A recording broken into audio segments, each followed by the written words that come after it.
The Whispering Forest.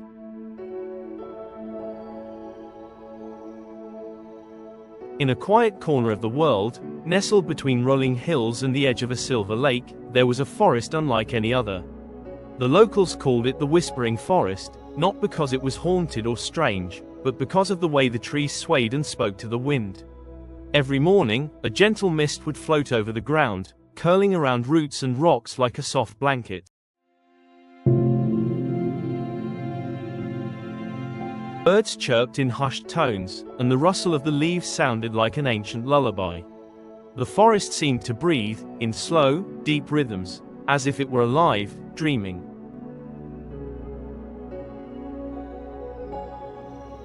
At the heart of this forest lived an old man named Elia.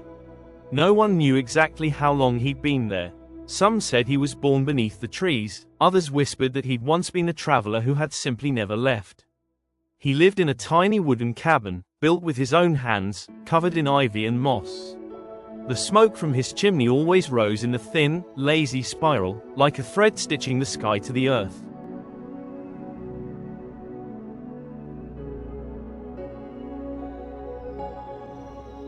Elia lived simply. He collected water from the stream that giggled nearby, foraged mushrooms and herbs, and spoke often with the animals who visited his doorstep.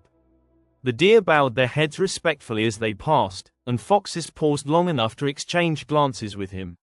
Birds would nest near his windows and sing him awake.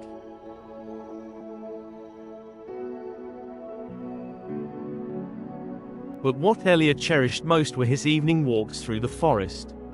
Just before twilight, when the light turned golden and shadows stretched long, he would take his cane and stroll among the trees. He walked slowly, not because of age, but because he didn't want to miss a single whisper. The forest, you see, had much to say, but only to those who listened with their heart.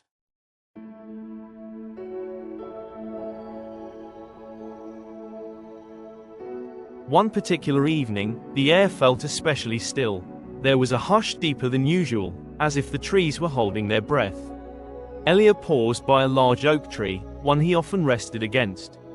Its bark was warm from the fading sun, and a single leaf floated down, spinning gently in the air before landing at his feet.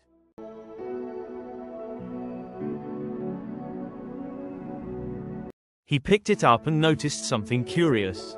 Etched into the leaf, in the most delicate script, was a message: "Follow the light that does not burn." He turned the leaf over. Nothing more. Elia smiled. The forest, it seemed, was offering him a puzzle.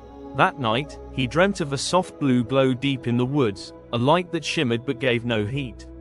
When he awoke, the image lingered, like the last note of a song. So, the next evening, he followed the dream.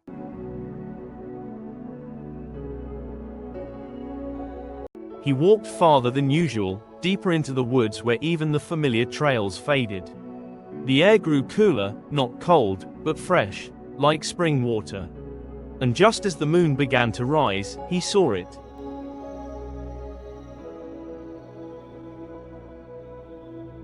A gentle blue light hovered above the forest floor. It flickered, not like fire, but like starlight caught in a bubble. Elias stepped closer, and the light drifted away, teasing him forward. He followed, calmly, curiously.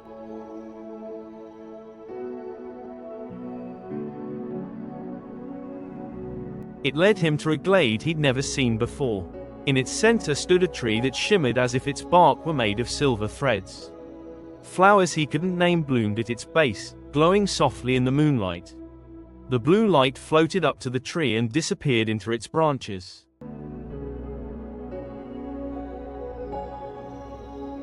Elias stood in silence, not out of awe, though it was beautiful, but because he felt known.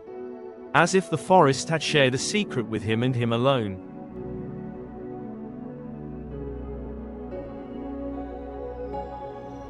He sat down beneath the tree, letting the peace of the place wrap around him like a shawl.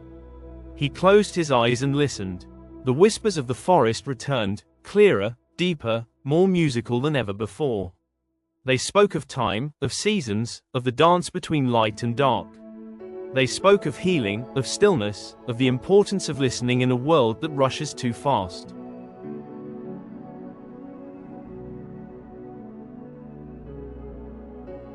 And in that moment, Elia understood. The forest had brought him here not just to show him beauty, but to remind him of something he had always known, that there is magic in stillness, wisdom in waiting, and joy in simply being. He returned home before dawn, the memory of the silver tree tucked gently into his heart. From that day on, he never spoke of the glade or the blue light. Not because it was a secret, but because it was a gift, one meant to be felt, not explained. And every evening, as he walked through the forest, he carried that peace with him. The trees whispered, the leaves danced, and the forest smiled. And so, the whispering forest remained, a quiet place, full of old stories and new beginnings, waiting for the next kind heart to truly listen.